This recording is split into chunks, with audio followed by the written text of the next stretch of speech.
Buenas tardes y bienvenidos a esta primera clase de máquinas asíncronas. Si bien ya hemos visto anteriormente tanto transformadores como los fundamentos de las máquinas eléctricas. El principio de funcionamiento de las máquinas asíncronas se basa en el concepto de campo magnético giratorio. La diferencia de la máquina asíncrona con el resto de máquinas eléctricas se debe a que no existe corriente conducida por uno de los arrollamientos. Y es que la corriente que circula por uno de los devanados, generalmente el rotor, se debe a la fuerza electromotriz inducida por la acción del flujo del otro devanado. Y por esta razón también reciben el nombre de máquinas de inducción. Y por tanto hablaremos de máquinas asíncronas o de inducción. Reciben a su vez este nombre de máquinas asíncronas porque la velocidad de giro del rotor no coincide con la velocidad de giro del sincronismo impuesta por la frecuencia de la red, tal y como veremos a continuación.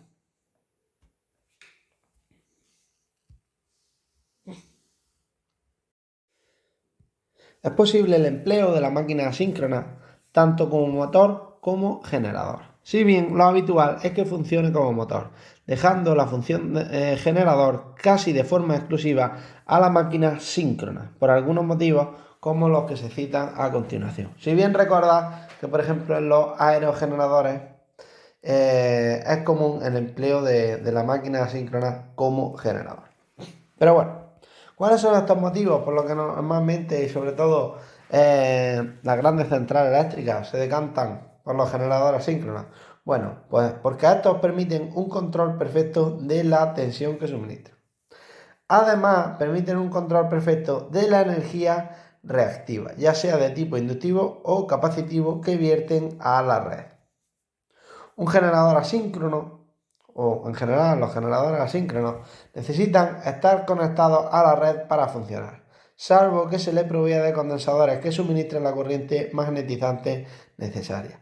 Por tanto, no podríamos utilizar un pequeño grupo electrógeno con un motor asíncrono, ¿de acuerdo?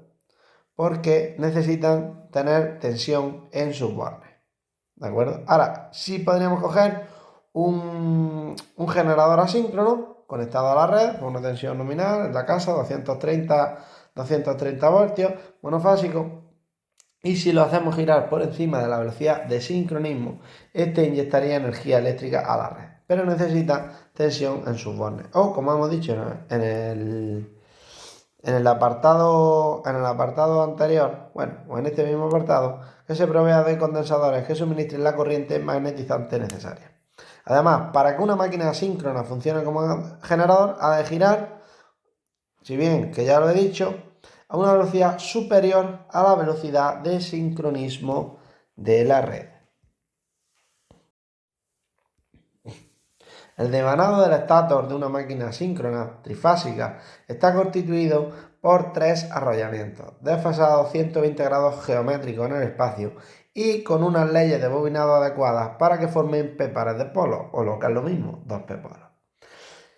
Al introducir una corriente alterna trifásica de frecuencia F1 por estos tres devanados del estator, se produce una fuerza magnetomotriz distribuida sinusoidalmente por la periferia del entrehierro, que produce un campo magnético giratorio cuya velocidad, la de sincronismo mecánica, ¿vale? La velocidad de sincronismo de dicho campo viene dada por la siguiente expresión: n igual a 60F partido P, donde P es el número de pares de polos. Esa n es la velocidad en revoluciones por minuto y F es la frecuencia en hercios. Daros cuenta, por ejemplo, de aquí, y ya vamos sacando cosas, que como nosotros solemos trabajar a una frecuencia de 50 hercios, pues fijaros, ¿qué pasa si tenemos P igual a 1? Un par de polos. Pues fijaros, 50 por 60 serían 3000, entre 1, 3000 revoluciones por minuto. Para P igual a 2, 1500. Para P igual a 3, pues tendríamos 1000 revoluciones por minuto. Y así iríamos descendiendo. Fijaros, por tanto, cómo las velocidades que aparecen en la placa de características de los motores eléctricos de corrientes alternas, ¿de acuerdo? Fijaros por qué tienen unos valores determinados. Porque esta es la ecuación que los caracteriza. Si bien es cierto que esas velocidades se darían en motores síncronos. En motores asíncronos las velocidades siempre van a ser un poquito por debajo, ¿vale? Un deslizamiento habitual entre el 3 y un 8% que se suele producir, pues vamos a soler estar entre un 3 y un 8% por abajo de esa velocidad, y esa será la que nos aparezca en la placa de características de las máquinas asíncronas, pero en torno a esos motores.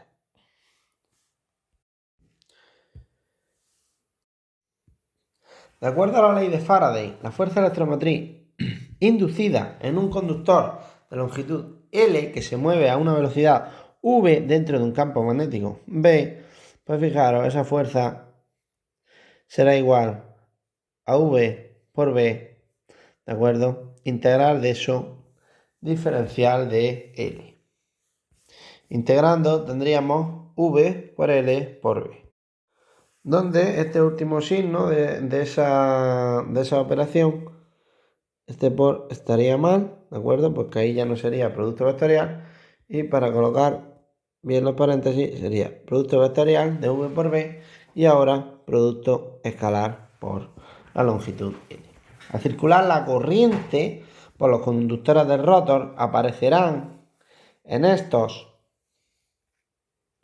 las fuerzas de reacción correspondientes y cuyos valores se obtienen aplicando la ley vectorial de Laplace a cada una de las barras de la jaula de ardilla. Esta ley vectorial sería así: integral de la corriente por diferencial de L, diferencial de longitud, producto vectorial, campo magnético. Integrando esto, pues tendríamos y producto escalar y entre paréntesis producto vectorial de L por B. Aquí ya sí está bien expresado. Este par de fuerzas de reacción a los que hacemos referencia aparece en cada una de las barras del rotor.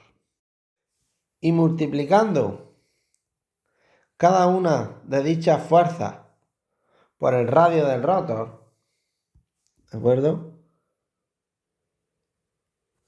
Por el radio del rotor, ¿de acuerdo? E integrando esto y sumándolo al resto de todas ellas, da lugar al par electromagnético total del rotor.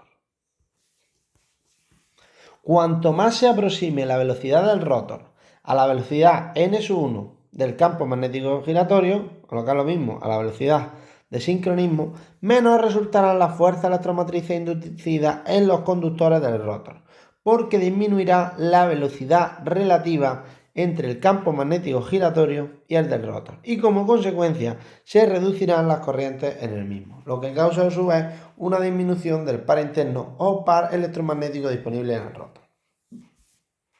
La velocidad de sincronismo en S1 constituye por tanto el límite teórico al que puede girar el motor, aunque en realidad siempre habrá, aunque el motor esté funcionando incluso en vacío, sin carga externa alguna, sin ningún par resistente, siempre habrá unas pequeñas pérdidas mecánicas debidas al rozamiento y por tanto pues nunca llegaremos en realidad a un deslizamiento de cero.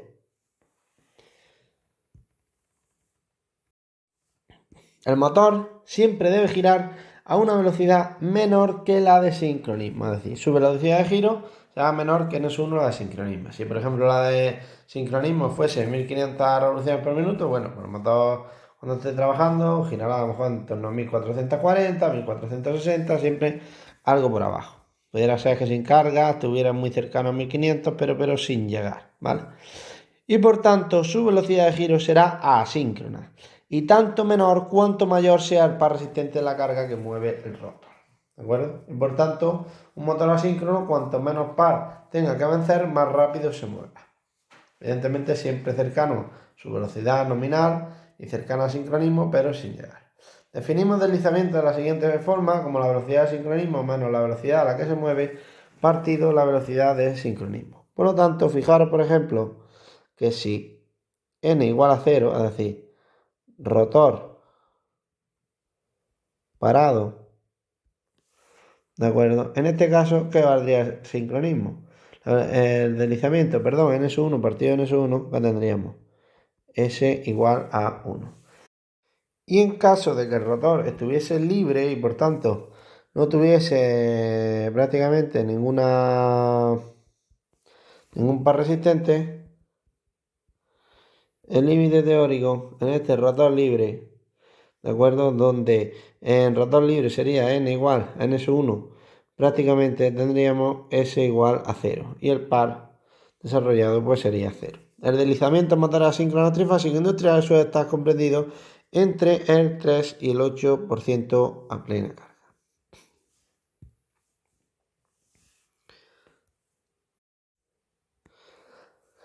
Las frecuencias de las corrientes del rotor están relacionadas con la frecuencia del estator por medio de la siguiente expresión, según pudimos ver en la clase de fundamentos de máquinas eléctricas. Cuando el rotor está parado, tenemos un deslizamiento S igual a 1, tal y como hemos visto en la diapositiva anterior, y las frecuencias del estator y del rotor coincidirán. Si denominamos E sub 2 al valor eficaz de la fuerza electromotriz en el rotor, N sub 2 al número de espiras por fase, phi sub m al flujo máximo que la atraviesa, y K sub W2 igual a K sub D2 por K sub P2 al coeficiente de devanado, se cumple la siguiente expresión, ¿de acuerdo? Que, digamos, el valor eficaz de la fuerza electromotriz en el rotor, ¿de acuerdo? Es igual a 4,44 por ese factor de bobinado, por la frecuencia del estator, por el número de espiras del rotor y por el flujo máximo.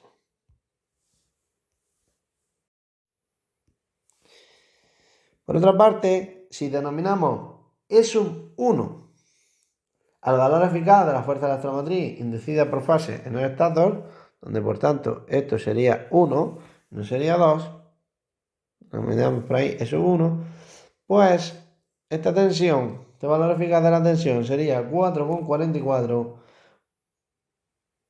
por K sub W1 por F sub 1 por N sub 2 por el flujo máximo.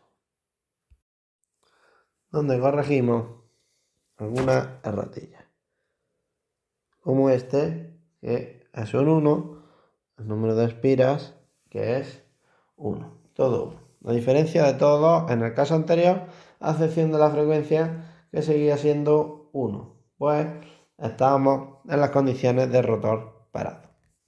Pero ahora llegamos a unas condiciones en las que el rotor gira a velocidad n en el sentido del campo giratorio. El deslizamiento ya no es la unidad y la frecuencia de las corrientes en el rotor son iguales a F sub 2 en lugar de a F sub 1. Luego, cuando el rotor está girando, ¿qué valor eficaz de la tensión tendríamos? Bueno, pues misma expresión que habíamos visto en la diapositiva anterior, solo que utilizando el valor eficaz, el valor de la frecuencia F sub 2. Habrá una relación entre E sub S2 y E sub 2, que será deslizamiento E sub 2S, ¿de acuerdo? Es decir, la tensión en el rotor con deslizamiento será igual al deslizamiento con la tensión en el rotor sin deslizamiento alguno, es decir, a rotor parado o bloqueado. El número de pares de polos del estator y del rotor han de ser iguales. Si bien el número de fases de ambos no tienen por qué ser iguales, ya que el campo magnético dentro del cual se mueve el rotor es independiente del número de fases del estator. También vamos a decir que si bien el número de pares de polos ha de ser igual, ¿de acuerdo? En rotores de jaula de ardilla esto siempre lo vamos a garantizar, aunque tengamos varios conexionados en las bornas del estator, tal y como comentaremos. Circuito equivalente de un motor asíncrono, cosa que vamos a utilizar mucho para la resolución de los problemas, es el modelo matemático del motor que representa su comportamiento, pero en el que no puede aparecer la acción transformadora entre circuitos primarios y secundarios. Es decir, que no tenemos ni circuitos magnéticos en el entrehierro. Y todo lo representamos como un circuito eléctrico, lo cual se consigue reduciendo las magnitudes de un devanado al otro, generalmente del rotor al estator. Este circuito equivalente relaciona las pérdidas en el cobre de la máquina con la resistencia. La energía necesaria para la inducción real de la máquina con una bobina y el trabajo desarrollado por el motor con una resistencia variable. Es decir, este circuito equivalente, tal y como estamos diciendo por aquí, fijaros lo que dice. Dice, relaciona la pérdida en el cobre de la máquina con la resistencia. Por lo tanto, la energía necesaria, dice, para la inducción real de la máquina, la inducción con la bobina. Y además de eso nos dice que el trabajo desarrollado por el motor con una resistencia equivalente variable, que llamamos R sub C', tal y como veremos a continuación. Y ahora ya sí, vamos a representar el circuito equivalente. Circuito equivalente, cabría decir, entre comillas, que vamos a hablar del circuito equivalente exacto, ¿de acuerdo? Y del circuito equivalente aproximado, si bien ambos reducidos al primario. Bueno, vamos a hablar, por tanto, de circuito equivalente del motor asíncrono, y aquí en este caso vamos a hablar de circuito equivalente exacto. Y vamos a verlo. Bueno, tendríamos unas bonas con un potencial más o menos, ¿de acuerdo? Donde se induce una tensión eficaz V sub 1. Aquí tendríamos una resistencia R sub 1 y una bobina X sub CC1, o podríamos hablar X sub 1 directamente, ¿de acuerdo?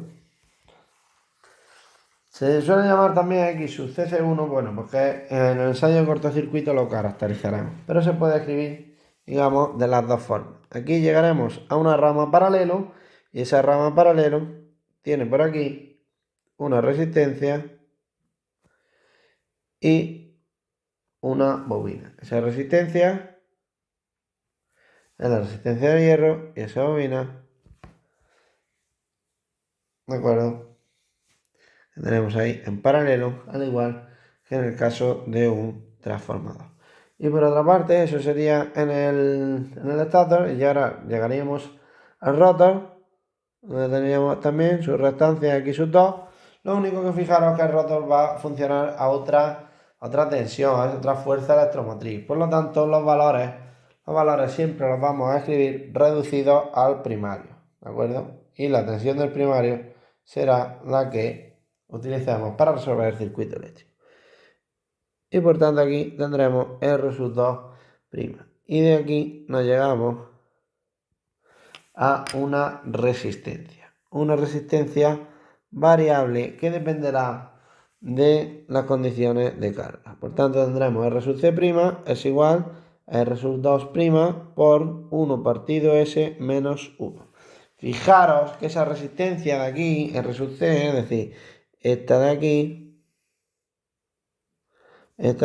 que se llama R sub C', fijaros que depende de deslizamiento S y de R sub 2', ¿de acuerdo?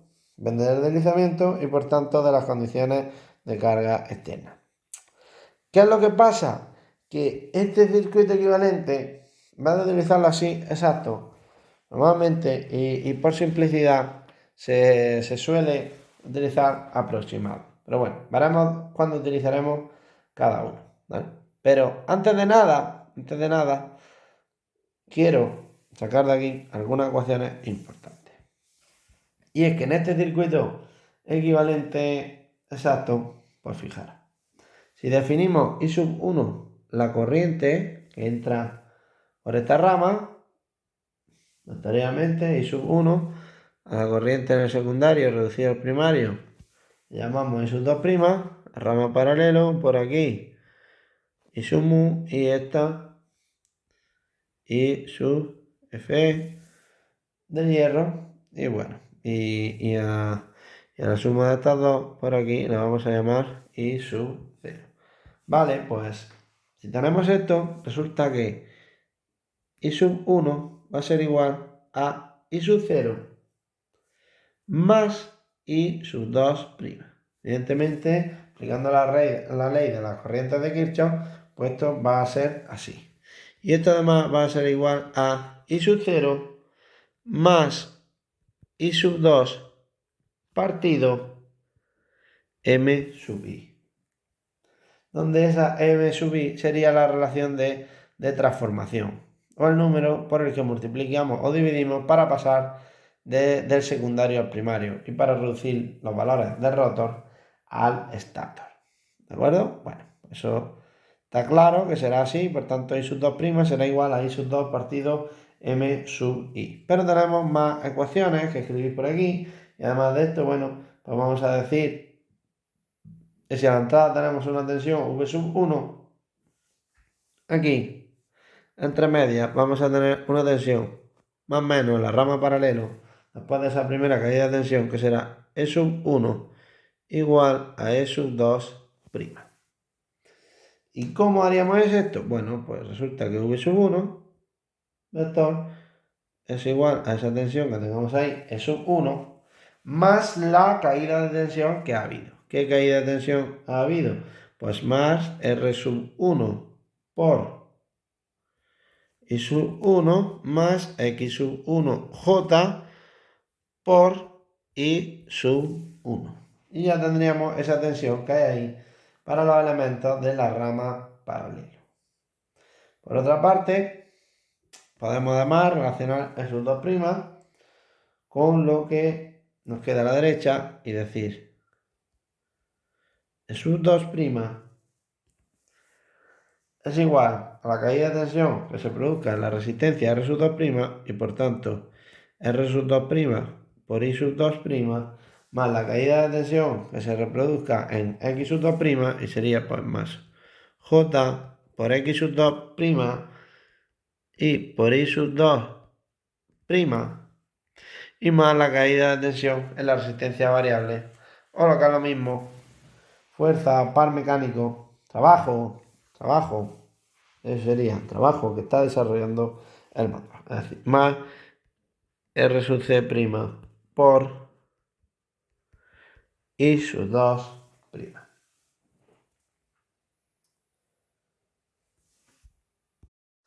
Además de esto, vamos a resaltar por aquí también que es importante que dadas las ecuaciones que hemos visto anteriormente para las fuerzas electromotrices, resulta que si dividimos la fuerza electromotriz en el primario partido la fuerza electromotriz en el secundario, que no en el secundario reducido al primario, esto dará igual al factor K sub W1 por número de espiras de 1 partido K sub W2 por número de espiras de 2. Y esto es igual a la relación de tensiones. ¿De acuerdo? Cosa que a su vez lleva a que E sub 2' es igual a M sub V por E sub 2. Por esa relación. ¿De acuerdo? Y determina la fuerza electromotriz del nuevo rotor E sub 2' frente a la real E sub 2. Referente a las corrientes, bueno, pues referente a las corrientes, fijaros que tenemos que I sub 2' es igual a I sub 2 partido M sub I. ¿Vale? ¿Cómo determinaríamos M sub I? Bueno, esta relación de M sub I se determinaría de la siguiente forma. La forma sería que si los dos secundarios son equivalentes, deberán suministrar la misma potencia rotórica. Y por tanto, podremos decir M sub 2 por E sub 2 por I sub 2 es igual a M sub 2' por E sub 2' y por I sub 2'. Y como el secundario lo referimos al primario, esto será igual a M sub 1 por E sub 2' por I sub 2'. Teniendo en cuenta esta expresión que tenemos aquí, lado izquierdo y lado derecho, y teniendo además en cuenta esta expresión que hemos escrito por aquí arriba, pues de todo esto nos podemos venir aquí y escribir que I sub 2' es igual a M sub 2 partido M sub 1 por 1 partido M sub V. Donde si antes M sub I era la relación de transformación para las intensidades, pues M sub V es la relación de transformación para la tensión. Y además de eso, podemos escribir que I sub 2 es igual a M sub 2 partido M sub 1 por K sub 2 partido K sub 1 y por N sub 2 partido N sub 1. De una cosa y de la otra, y teniendo en cuenta que además de todo esto, también se puede escribir que I sub 2' es igual a I sub 2 partido M sub I, lo cual ya lo habíamos escrito antes, ¿de acuerdo? Con todo eso podemos demostrar claramente, y es aquí lo importante, que M sub I es igual a M sub 1, K sub 1, N sub 1 partido M sub 2, K sub 2, N sub 2. Y esto es igual a M sub 1 partido M sub 2 por M sub V. Y así pues hallamos la relación entre M sub I y M sub V por medio del número de fases del primario y del secundario. Ya sabemos que el número de polos siempre tiene que ser iguales, pero el número de fases no tiene por qué ser así. Bueno, y por aquí teníamos el circuito equivalente exacto del motor asíncrono. Ahora a representar el circuito equivalente aproximado. Circuito equivalente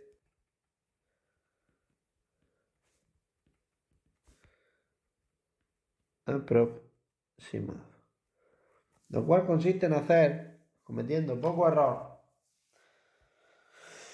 o sea, ese hacer que es pasar las impedancias R sub 1 y X sub 1 al secundario del transformador. ¿De acuerdo?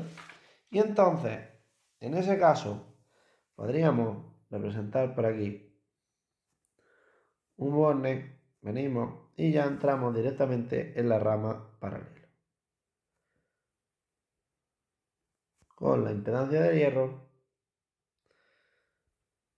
y la reactancia de la bobina. R sub 1, X sub 1, X sub 2' y R sub 2'. Y aquí tendríamos R sub C', que es igual a R sub 2' por 1 partido S menos 1. Y de aquí, hasta ahí llegaría esa resistencia variable. Bueno, ya decir tiene que aquí donde ponemos R sub 1, también podríamos llamarlo R sub CC1, resistencia 1 de cortocircuito, y análogamente con el resto. X sub 1 igual a X sub CC1, R sub 2 igual a R sub CC2 y X sub 2 igual a X sub CC2. ¿De acuerdo? Sub CC2 y todos estos valores del secundario son primas. ¿De acuerdo? Prima, prima, prima, prima. Y aquí tendríamos el circuito equivalente aproximado.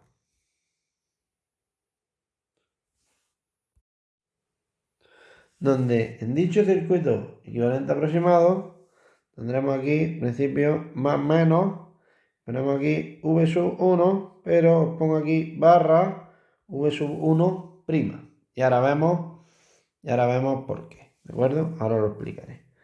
Ahora aquí tenemos la corriente y sus dos primas, por aquí la corriente y su mu, por aquí la corriente y su fe, por aquí la corriente y su 0 y por aquí la corriente y su 1.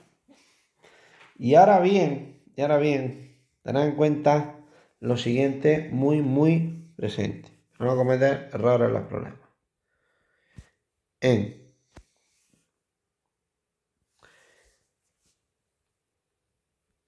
el circuito equivalente aproximado, si lo que deseamos calcular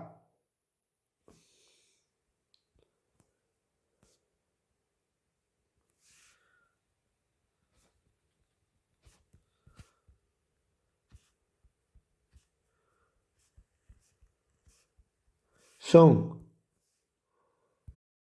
las corrientes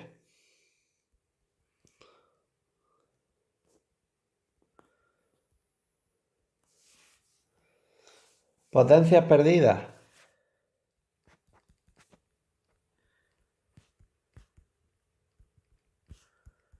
y potencias mecánicas,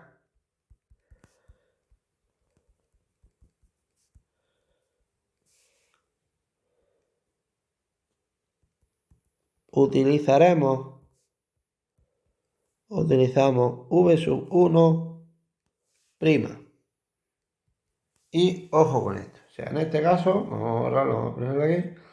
En este caso, para calcular todo eso, utilizaremos aquí v sub 1 prima.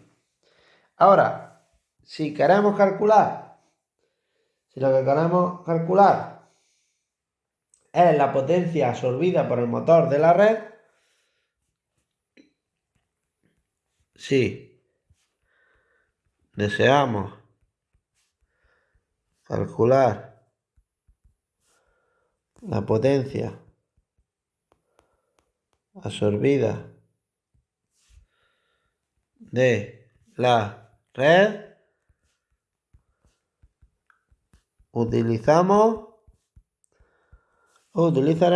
v sub 1 y no v sub 1 prima. Ojo con este detalle al utilizar este circuito equivalente aproximado. Y todas estas resistencias y reactancias que hemos aquí empleado, vamos a ver su significado a continuación. R sub cc1 o, de otra forma, R sub 1, tal como hemos utilizado, representa las pérdidas en el cobre del estátor.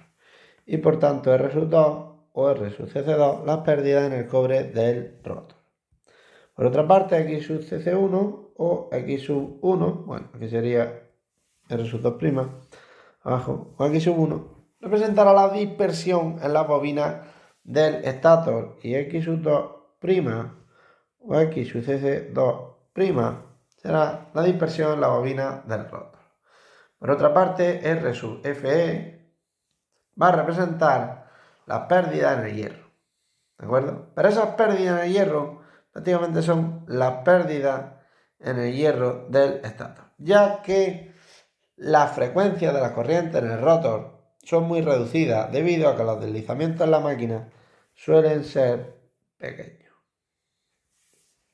¿Vale? Por tanto, esas pérdidas en el hierro, que sí, correcto, son pérdidas en el hierro, pero fundamentalmente casi el 100% del estator. Y R sub C' es el trabajo mecánico desarrollado por el motor. Recordad que se puede expresar en función de R sub 2'. Ahora vamos a pasar a ver el ensayo de vacío o rotor libre de un motor, el cual es muy importante, al igual que eran muy importantes los ensayos en los transformadores. Dicho ensayo de vacío o de rotor libre consiste en hacer funcionar el motor sin carga alguna, es decir, sin ninguna carga mecánica en el eje y por tanto sin par resistente, por lo que el deslizamiento será nulo, es decir, idealmente, aunque no en realidad, ¿vale? Será nulo idealmente, comportándose el circuito equivalente del rotor como un circuito abierto. En realidad, fijaros lo que va a pasar, que la máquina siempre tiene pérdidas mecánicas en el rotor, por rozamiento y ventilación, por lo que nunca se puede girar a la velocidad de sincronismo, pero sí a una velocidad muy cercana.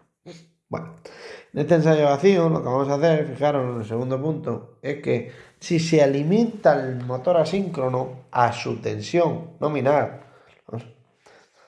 ¿vale? Vamos a tener estas pérdidas de vacío. Y con ello vamos a determinar los parámetros de la rama paralelo, es decir, X sub mu y R sub Fe. Las pérdidas de dicha rama paralelo son constantes independientemente de la carga y por eso las podemos determinar en circuito abierto.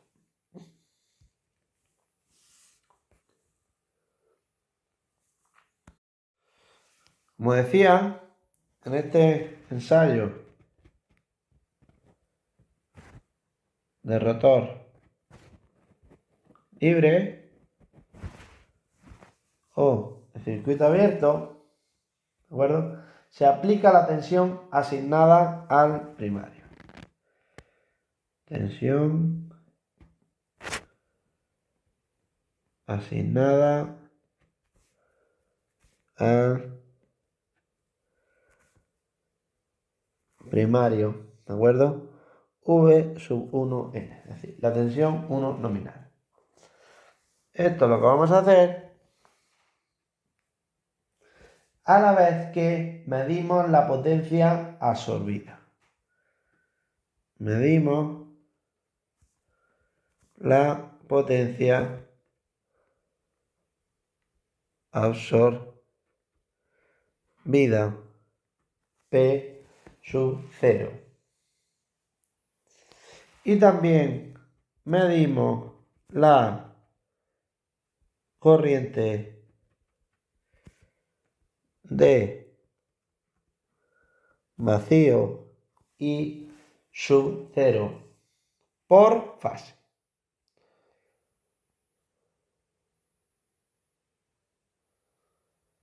¿De acuerdo? Medimos por fase. En estas circunstancias, la resistencia R sub C prima segunda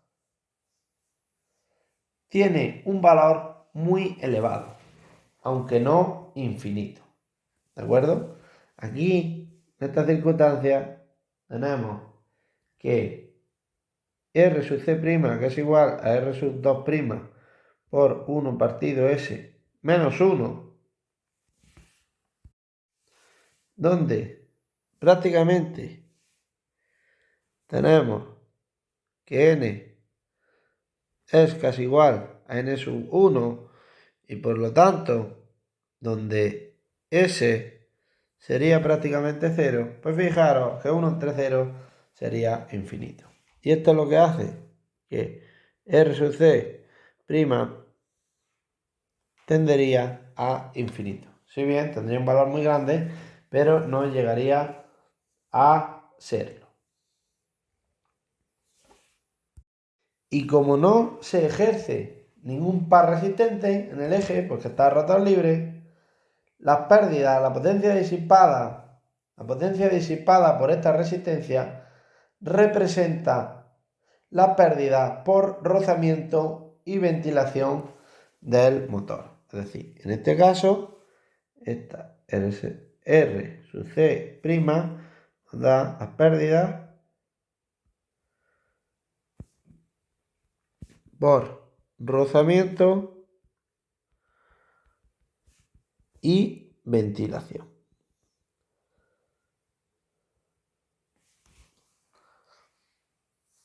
Pero dado que I sub 2' es de pequeño valor, ¿de acuerdo? Es decir, dado que tenemos R sub C', que es muy grande, pues entonces I sub 2' es de pequeño valor y cercana a 0 debido a la alta impedancia. Entonces despreciamos las pérdidas en el cobre del devanado y del rotor. Esto nos lleva,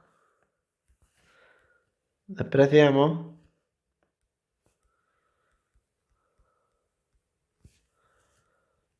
pérdidas en cobre, en el cobre del devanado del rotor.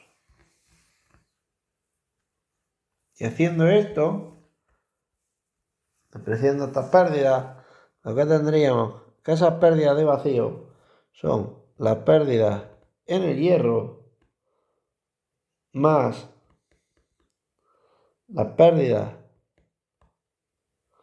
mecánicas y las pérdidas en el cobre del estator.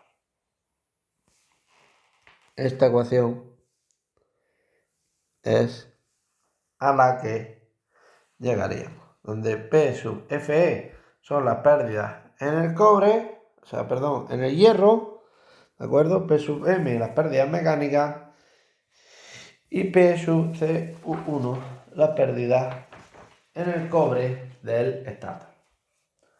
Pero como tenemos tres incógnitas y una sola ecuación, se han de hacer ensayos adicionales, que consisten en lo siguiente.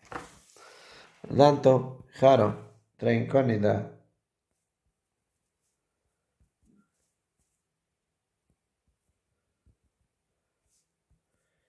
y una ecuación. Teniendo esto, se hacen ensayos adicionales, que son dos. ¿De acuerdo? Esto implica dos ensayos adicionales.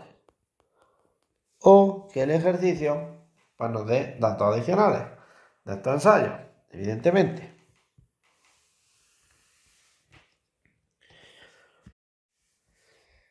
Continuamos con el ensayo de rotor libre. ¿Vale? Y bueno, ¿cuáles serían estos dos ensayos? Ensayo 1. Este ensayo 1, ¿vale?, consiste en medir la resistencia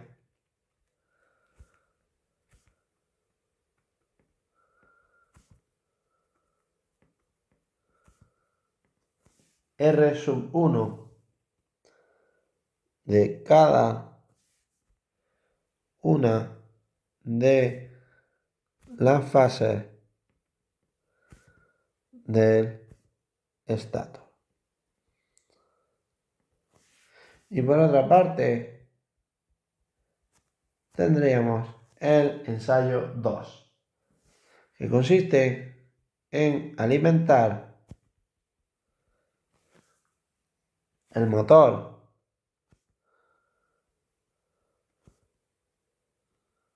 desde V sub 1 nominal hasta entre 0,3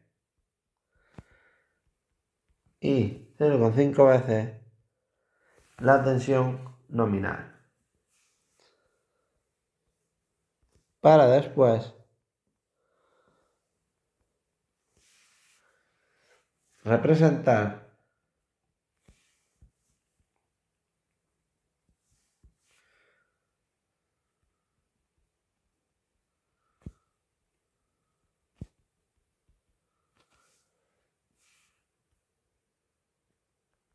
la potencia mecánica perdida y las pérdidas en el hierro frente a V sub 1 o V sub 1 cuadrado. Y entonces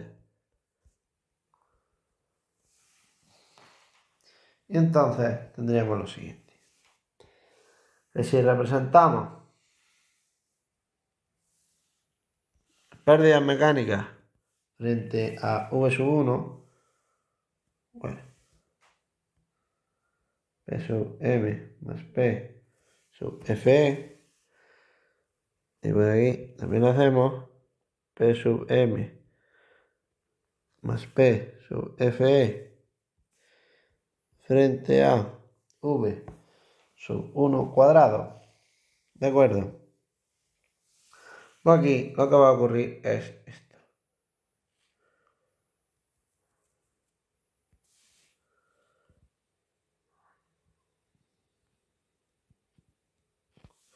Vamos a tener varios puntos. Hasta que representamos aquí V sub 1 nominal. ¿De acuerdo? Y por aquí tendremos una tangente y tendremos la parte correspondiente a V sub 1 nominal. Esta parte de aquí, desde la síntesis horizontal hasta arriba del todo, serán las pérdidas en el hierro. Y las de abajo, estas serán las pérdidas mecánicas. Y así podríamos hacerlo esto. Si lo representamos frente a V sub 1 al cuadrado, vamos a obtener una recta de esta forma.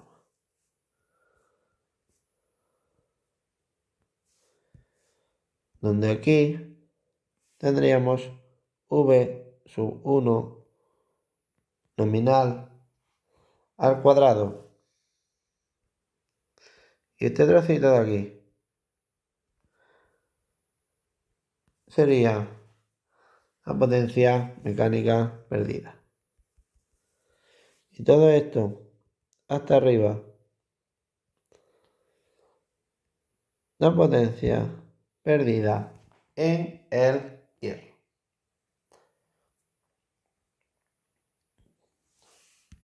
Además de esta ecuación que hemos escrito por aquí, pues fijaros que vamos a tener algunas cosas más. Y esto es que habíamos escrito anteriormente que esas pérdidas de rotor libre responden con las pérdidas en el hierro más las pérdidas mecánicas más las pérdidas en el cobre del estator. Luego, esas pérdidas de vacío que medimos menos las pérdidas en el cobre del estator, las cuales las medimos directamente a través de la caja de hornos, serán iguales a las pérdidas en el hierro más las pérdidas mecánicas. Cosa que a su vez es igual, fijándonos en esta parte de aquí, a las pérdidas de vacío menos número de fases del estator por resistencia al estator por la corriente de vacío al cuadrado. ¿Vale? De todo esto se deducen una serie de fórmulas muy importantes que tenéis que comprender y memorizar de cara a la resolución de ejercicio. Y esto es, oiga, el coseno de phi sub 0, ¿no? Porque habrá una parte de energía activa y otra de reactiva en el ensayo vacío, se determina como la potencia activa perdida en el hierro partido m sub 1 por v sub 1 nominal por I sub 0. Hecho esto, podemos decir también por aquí que la corriente por la rama del hierro, de la resistencia que representa el hierro, será I sub 0 por el coseno de phi sub 0. Y la corriente que representa la dispersión en el estator y parte del entrehierro será I sub mu igual a I sub 0 por el seno de phi sub 0. Además de esto, podríamos determinar la resistencia del hierro como V sub 1 nominal partido I sub Fe y X sub mu igual a V sub 1 nominal partido I sub mu. Todas estas ecuaciones aplicadas al ensayo de vacío. Vamos ya con el ensayo de cortocircuito de rotor bloqueado, el cual consiste en hacer funcionar el motor con el rotor bloqueado, aumentando la tensión de alimentación del estator de forma continua, hasta que se alcance la corriente nominal de la máquina. Si el objetivo del ensayo de vacío era determinar los parámetros de la rama paralelo o pérdida en el hierro, pues aquí será determinar los parámetros de la rama serie o pérdida en el cobre fundamentalmente. Así, R sub 1, X sub 1, R sub 2' y X sub 2'.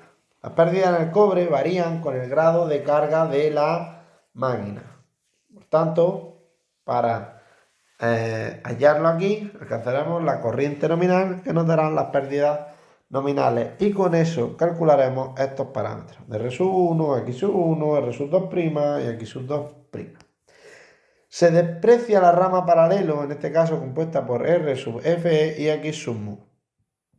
Si bien su consumo es constante e independiente del grado de la carga y por lo tanto el mismo consumo que en el ensayo de vacío, las intensidades que recorren dicha rama paralelo son despreciables frente a la rama serie de dicho ensayo. Y por lo tanto podremos de aquí recoger estos valores con mucha precisión. Este ensayo se realiza bloqueando el rotor, es decir, impidiendo que gire. Por lo tanto, continuamos por aquí con el ensayo de rotor bloqueado. Como digo, este ensayo se realiza bloqueando el rotor. Durante este ensayo, el rotor permanece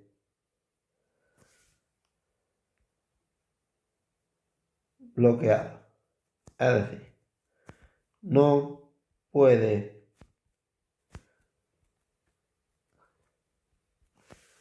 girar. Esto implica que la velocidad es 0 y por tanto que el deslizamiento es 1, o lo que es lo mismo del 100%. Y por tanto el motor se comporta como un transformador con el circuito con el secundario en cortocircuito, válgame la redundancia y la comparación. En este caso tendríamos que el coseno de phi del cortocircuito sería la potencia de cortocircuito partido número de fases del estator por V sub 1 CDC por I sub 1 nominal. Además, R sub CC sería igual a R sub 1 más R sub 2', que sería igual a V sub 1 CC partido I sub 1 nominal por el coseno de phi de cortocircuito. Y X sub CC, que sería igual a X sub 1 más X sub 2', es igual a V sub 1 CC partido I sub 1 nominal por el seno de phi de cortocircuito.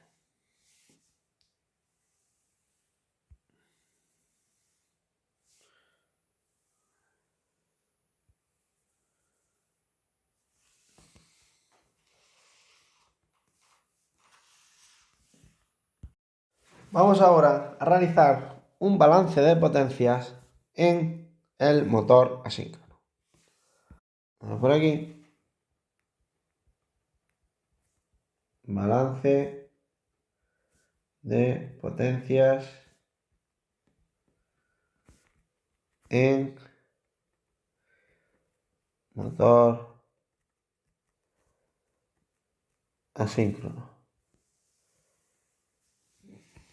Pues bien, si V sub 1 es la tensión aplicada por fase E y sub 1 la corriente por fase y phi sub 1 el desfase entre ambas magnitudes, la potencia que absorbe la máquina de la red, es decir, potencia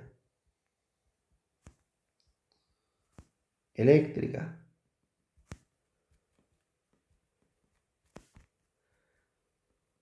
absorbida, ¿cuánto va a ser? Pues P sub 1 es igual a M sub 1 por I sub 1 por I sub 1 por el coseno de phi sub 1. Esta potencia llega al estator, donde hay pérdida tanto en el cobre como en el hierro. De tal forma que la potencia perdida en el estator, potencia perdida en el estator será la que sigue. P sub P1 igual a la pérdida en el cobre del primario más la pérdida en el hierro del secundario, que luego veremos cómo esto son las pérdidas en el cobre, ¿vale? Porque en el rotor prácticamente no hay pérdida alguna. Y esto es igual, pues fijaros, las pérdidas del cobre pues será M sub 1 por R sub 1 por I sub 1 cuadrado y más las pérdidas en el hierro del primario. Y dado que F sub 2 es mucho menor que F sub 1, se considera que las únicas pérdidas ferromagnéticas son las que hay en el estator. Por lo tanto, se considera que la potencia en el hierro, la potencia perdida en el hierro es igual a la potencia perdida en el hierro del estator. Y por tanto, podemos escribir potencia perdida en el hierro es igual a potencia perdida en el hierro del estator, es igual a M sub 1 por E sub 1 por I sub Fe, que es más o menos igual a M sub 1 por I sub 1 por I sub Fe. Y es que recordad que ahora en la resistencia R sub 1 y la reactancia X sub 1 una pequeña caída de tensión. Por otra parte, la potencia electromagnética que llegará al rotor a través del entrehierro, es decir, potencia electromagnética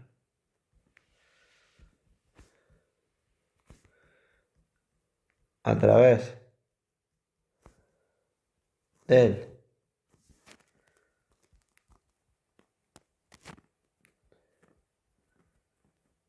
entrehierro, esta potencia será P sub A igual a P sub 1 menos las pérdidas en el estátor.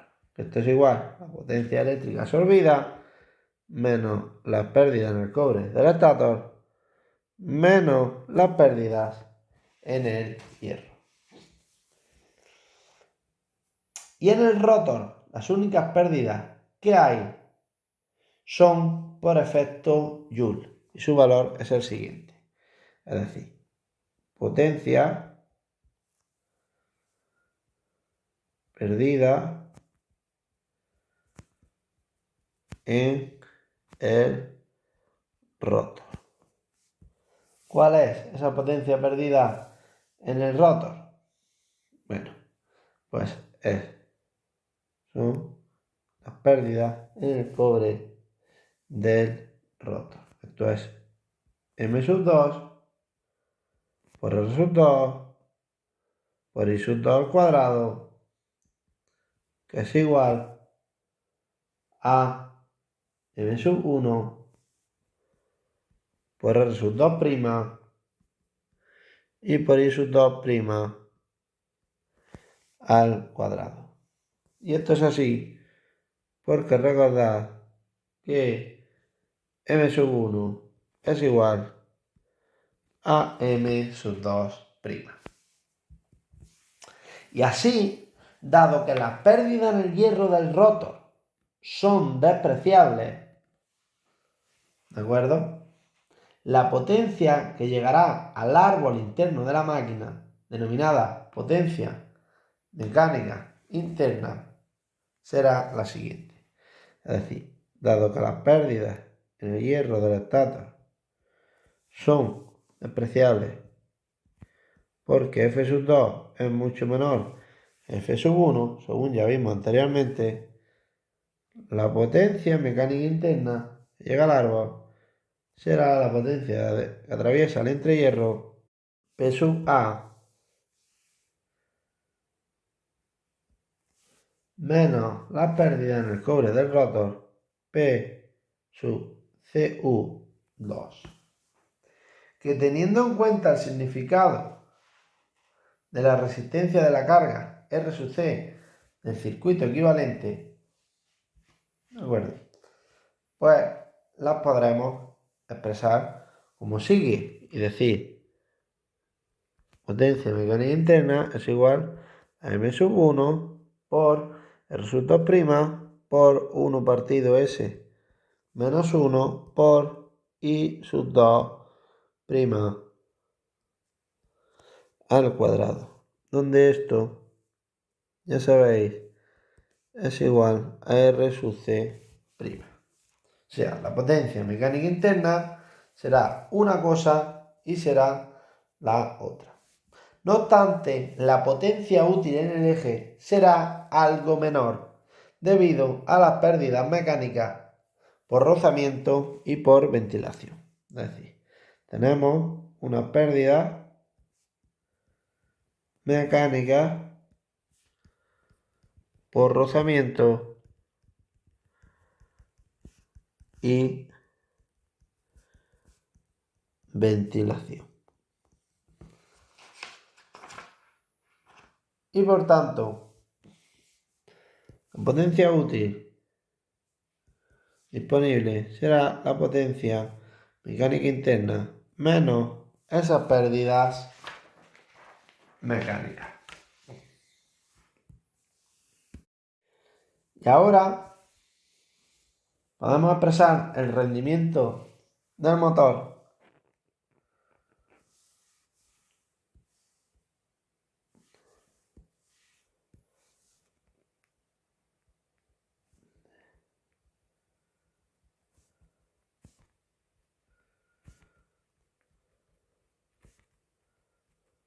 asíncrono como eta igual a potencia útil partido la potencia eléctrica absorbida, que será la potencia útil partido la potencia útil más las pérdidas mecánicas, más las pérdidas en el cobre del rotor, más las pérdidas en el hierro, más las pérdidas en el cobre del estator. Definimos a continuación algunas relaciones útiles entre las potencias anteriores, las cuales utilizaremos.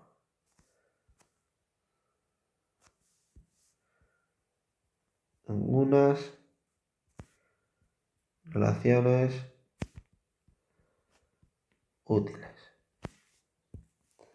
Estas serían la potencia en el cobre del rotor partido la potencia mecánica interna es igual a S partido 1 menos S. Esta ecuación se demuestra, pero es poco intuitiva y la primera vez que se obtiene pues choca un poco y por tanto por eso la pongo aquí. Por otra parte tendríamos la potencia en el entrehierro es la potencia mecánica interna más la pérdida del rotor. Y esto a su vez hemos dicho tiene que ser igual a M sub 1 por R sub 2' partido S y por I sub 2' al cuadrado, que a su vez va a ser igual a las pérdidas en el cobre del rotor partido S igual a la potencia mecánica interna partido 1 menos S. Ahora podemos hablar del par de rotación par motor, par de rotación del motor asíncrono. Este par vendría dado como la potencia útil, mecánica útil disponible en el eje partido su velocidad de giro, expresando la potencia en vatios y omega en radianes por segundo, tendríamos el par en newton metro. Y esto lo podemos expresar la velocidad como 2pi partido 60 por n, donde n estaría revoluciones por minuto, omega en radianes por segundo, la potencia útil en vatios y el par en newton metro. Siendo, como digo, P sub U la potencia disponible en el eje del motor y n la velocidad de giro en revoluciones por minuto. Pero dicha expresión se puede expresar como sigue y podríamos decir que el par es igual a M sub 1 por R sub 2' partido S por V sub 1 cuadrado partido 2pi partido 60 por N sub 1, que es velocidad de sincronismo, abro corchetes, abro paréntesis, R sub 1 más R sub 2' partido S, cierro paréntesis, al cuadrado, más X sub CC al cuadrado, cierro corchetes. Y también lo podríamos expresar de esta forma, lo cual es igual a M sub 1 por R sub 2' partido S y por i sub 2' al cuadrado partido 2pi partido 60 por n sub 1. Luego, fijaros que ese par depende del cuadrado de la corriente. Y de ahí, si sustituimos el valor del deslizamiento, podemos obtener el valor del par, ¿vale? En estas ecuaciones, de aquí, arriba, fijaros que i sub 2' es igual a v sub 1 partido la raíz de, abro paréntesis, r sub 1 más r sub 2' partido s, todo eso al cuadrado más x sub cc al cuadrado. Todo esto metido dentro de la raíz. Y podemos decir que esto es un cuadrado y que esto es un cuadrado. Nos quedarían algunas notas o aclaraciones. Notas o aclaraciones.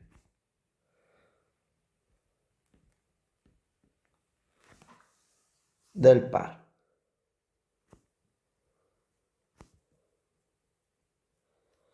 De este par motor. Vamos a ver. Primero, para obtener el par de arranque,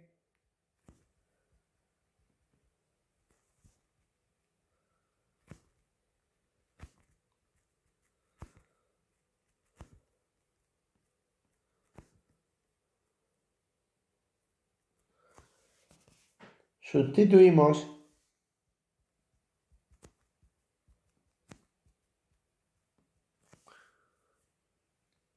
n igual a 0, lo cual nos lleva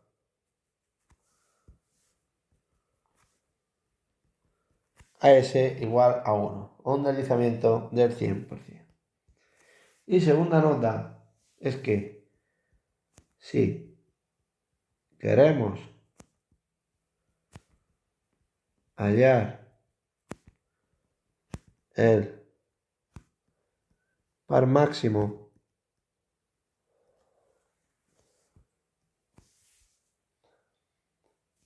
hacemos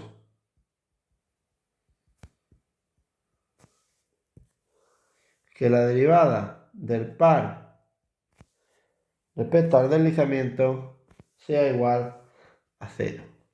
Por lo que en ese caso el deslizamiento será igual a más o menos r sub 2' partido la raíz de r sub 1 cuadrado más x sub cc cuadrado.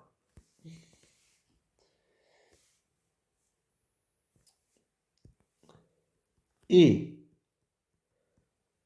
sustituyendo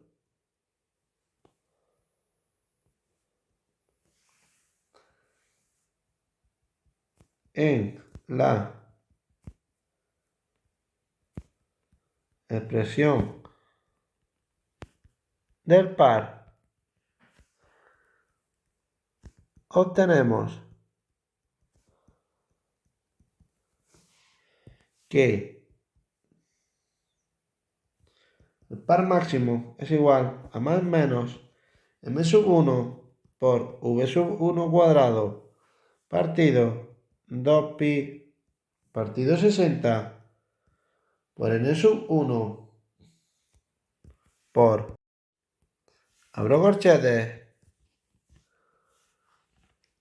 más o menos r sub 1 más la raíz de r sub 1 al cuadrado más x cc al cuadrado.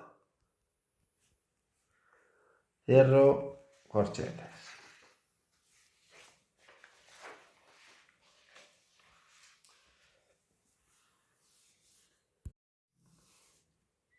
Ahora vamos a ver donde vamos a apreciar las curvas de par velocidad de una máquina asíncrona o zonas de funcionamiento. Vamos a ver las curvas de par velocidad de una máquina asíncrona o zonas de funcionamiento.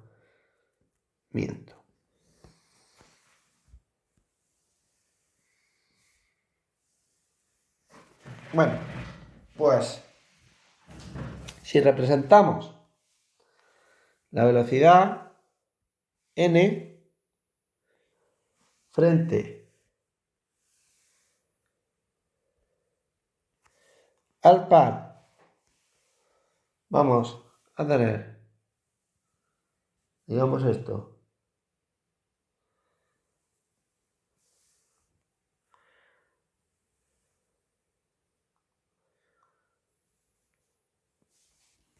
una cosa así. Donde aquí tendremos aquí tendremos la velocidad de sincronismo. Lo representamos por aquí, n sub 1. Por aquí tendremos una velocidad 0 y por lo tanto a la izquierda tendremos velocidades negativas. Imaginaros, por ejemplo, tenemos aquí menos n sub 1. Y aquí, un tanto a la derecha, el doble de n sub 1. Pues fijaros, desde aquí para allá, todo eso, aquí estará la máquina funcionando como generador. ¿Cuándo? Cuando la velocidad de funcionamiento sea mayor que la velocidad de sincronismo. Ahora bien, entre 0 y la velocidad de sincronismo estaremos funcionando como motor. Cuando 0 menor o igual que n, menor o igual que n sub 1. Y por último, para este caso de aquí, estará funcionando como freno. ¿Eso cuando es? Cuando la velocidad sea menor que 0. Y por lo tanto, esté girando en contra.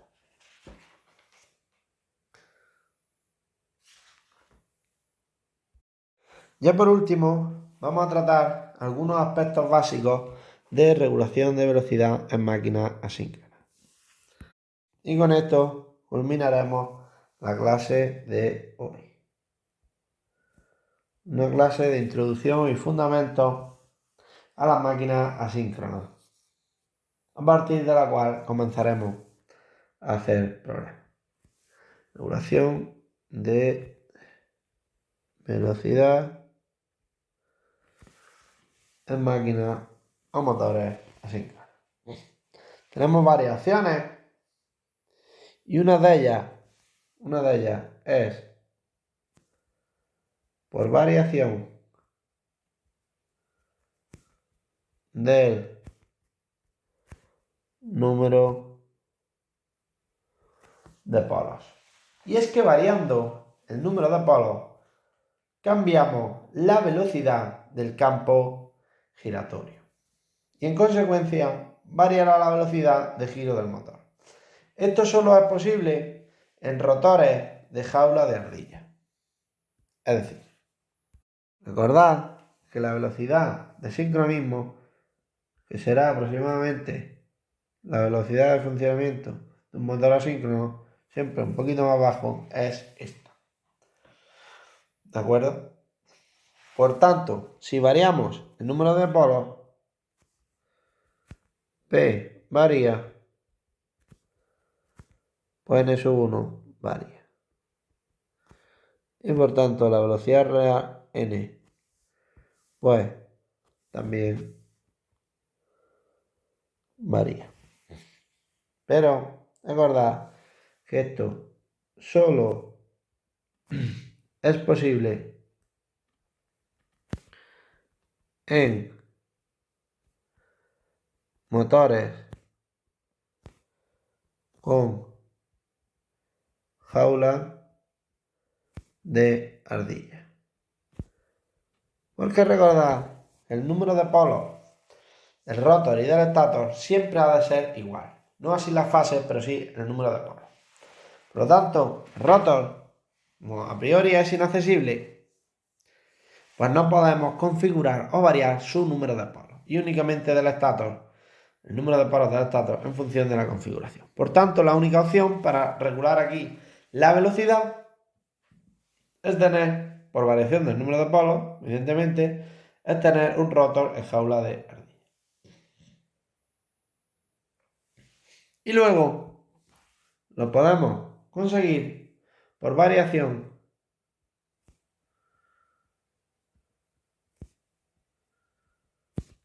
del deslizamiento S. Y es que, por variación del deslizamiento, esta variación puede conseguirse controlando la tensión aplicada al motor. Puede conseguirse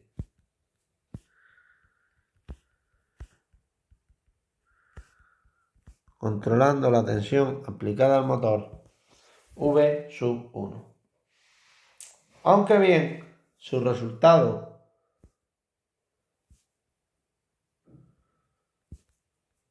afecta en el modo en que disminuye el par máximo que pueda dar la máquina. Porque ya hemos visto antes que el par máximo, o el par depende del cuadrado de la tensión. Por lo tanto, a medida que disminuye el cuadrado de la tensión, disminuye el par. O, a su vez, en lugar de conseguirse controlando la tensión V, también puede conseguirse variando la resistencia del rotor.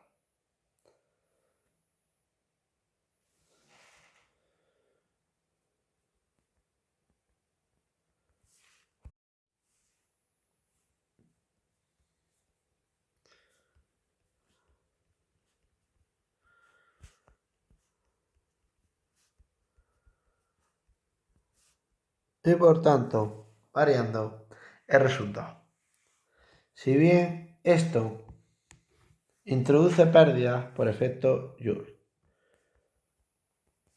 Introduce pérdidas por efecto Joule. Pero además de hacerse por variación del número de polos, vamos a decirle caso A, o por variación del deslizamiento S, vamos a decirle caso B, también lo podemos hacer por variación de la frecuencia. Esto es variación de la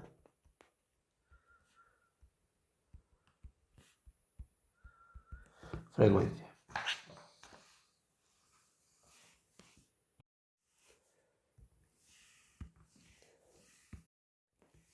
En el caso de que lo que queramos sea introducir resistencia en el rotor para variar su velocidad de giro,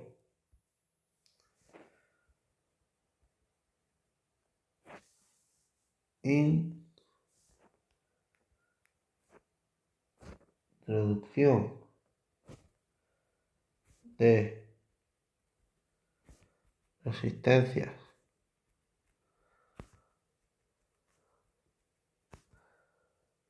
en el rotor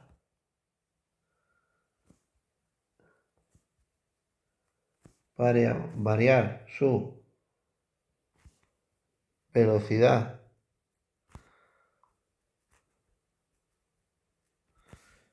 de giro.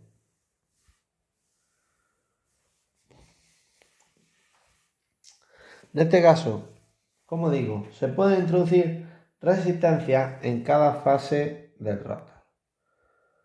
Introducir resistencias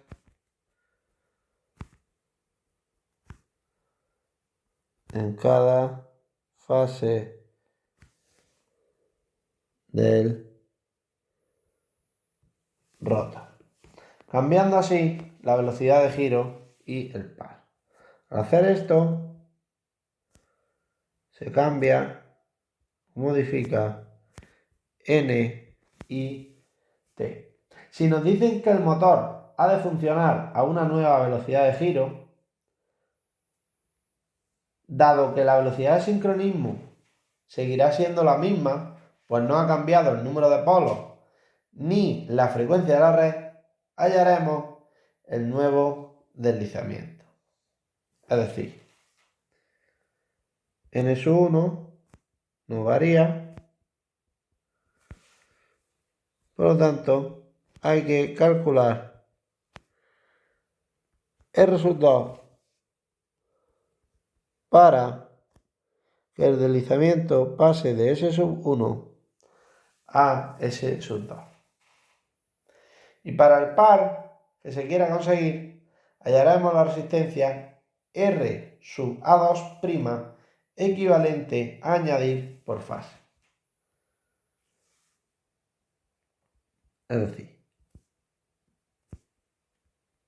para el par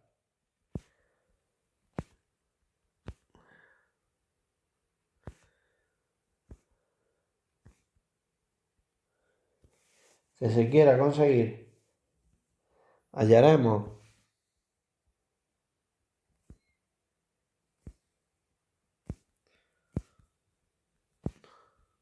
la resistencia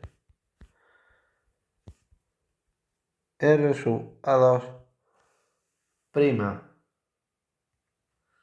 equivalente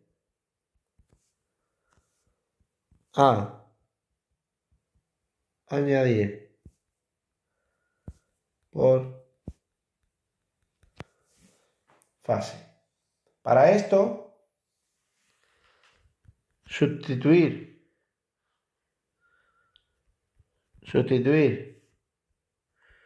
R2' por R2' más RA2',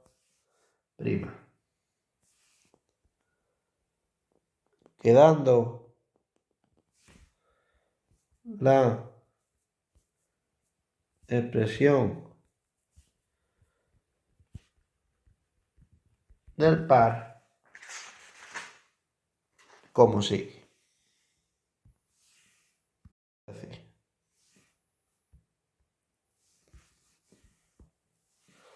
al sustituir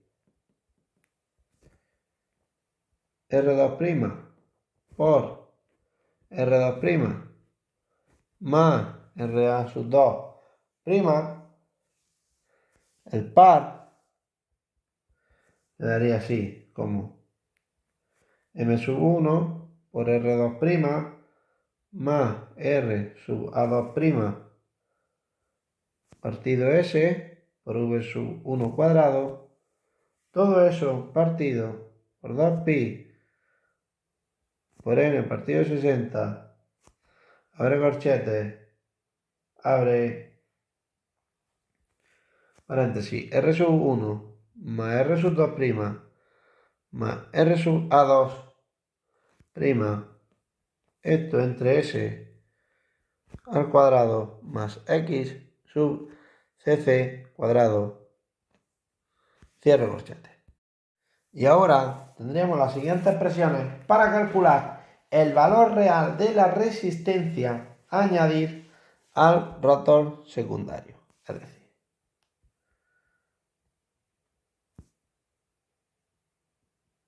valor real de la resistencia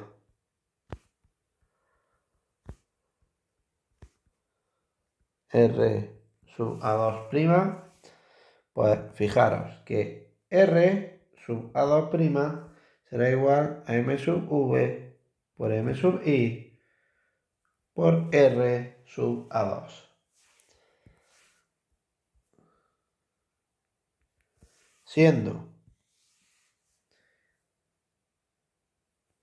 M sub V igual a E sub 2' partido E sub 2. M sub I es igual a I sub 2 partido I sub 2'. Además, también sabíamos que M sub I era igual a M sub 1 partido M sub 2 por M sub V y que M sub V es igual a E sub 1 partido E sub 2 es igual a K sub 1 N1 partido K sub 2 N2. Donde recordad que antes llamábamos KW1 a lo que es K sub 1 y KW2 a lo que es K sub 2. Estamos haciendo referencia a la misma cosa. Siendo en este caso K sub 1 y K sub 2 los coeficientes de los devanados y N sub 1 y N sub 2 el número de espiras de los devanados. Y ya por último, vamos a hablar de fases y polos en rotores. Mejor dicho, número de fases y polos en rotores. Está bien. Son las fuerzas magnetomotrices de ambos devanados las que interaccionan para producir el flujo resultante en el entrehierro y por tanto que se produzca movimiento. Es decir, fuerzas magnetomotrices de ambos devanados son las que interaccionan para producir un flujo resultante en el entrehierro. Un flujo en el entrehierro. Y esto a su vez es lo que genera movimiento. Y ello solo es posible si ambas fuerzas magnetomotrices están enclavadas sincrónicamente. Que ambas fuerzas magnetomotrices giren a velocidad en el sub 1, lo que solo es posible si el número de polos con el que se confeccionan ambos arrellamientos son iguales. Es decir, número de polos estator igual al número de polos del rotor. Sin embargo, no es necesario que el número de fases del rotor deban ser iguales. Es decir, número fases estator puede ser igual o distinto del número de fases del rotor. No obstante, los motores con rotor devanado o con anillos se construyen normalmente de 3 fases. Tanto, habitualmente el rotor tiene 3 fases, sea de rotor devanado o de anillo.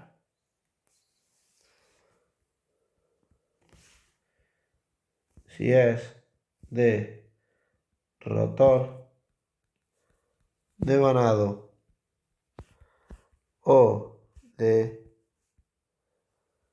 anillos rozantes. Para motores con rotor en jaula de ardilla, el rotor está formado por un gran número de barras puestas en cortocircuito, dando lugar a un gran número de fases, en general M subfase. Rotor en jaula de ardillas implica un gran número de fases m sub 2.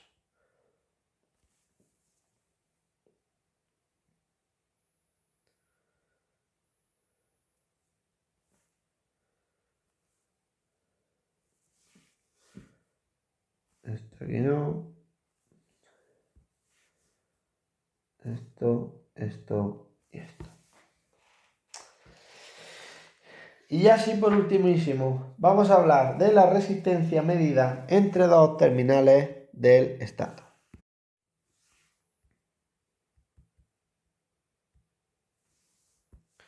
¿De acuerdo? Resistencia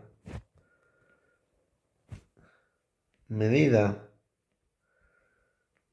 entre dos terminales del estator. Pues bien, aquí, si tenemos una conexión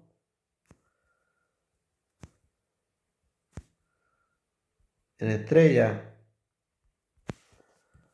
en este caso tendremos una resistencia y una resistencia. R sub F. Cuando midamos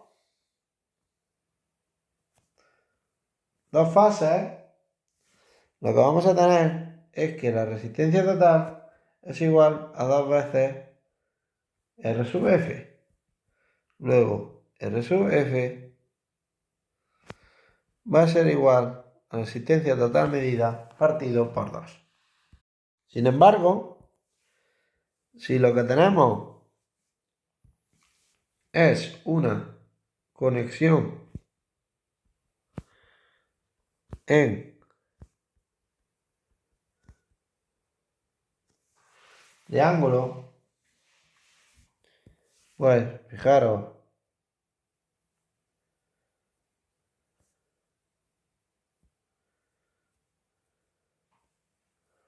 que tenemos R sub F. Y mediremos aquí. En este caso, pues fijaros que 1 partido la resistencia total que midamos es igual a 1 partido R sub F más la otra rama paralelo que es 1 partido 2R sub F. Luego R sub T es igual a 1 partido R sub F más 1 partido 2R sub F. De aquí sacaremos que R sub T es igual a 2R sub F partido 3 y por tanto que R sub F es igual a 3 medios de R sub T.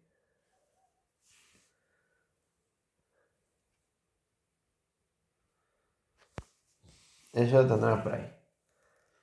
En ambos casos, R sub F será igual a R sub 1. En ambos casos, R sub F, según los dibujos, es igual a R sub 1. Y con esto damos por terminada esta primera clase de máquina asíncrona.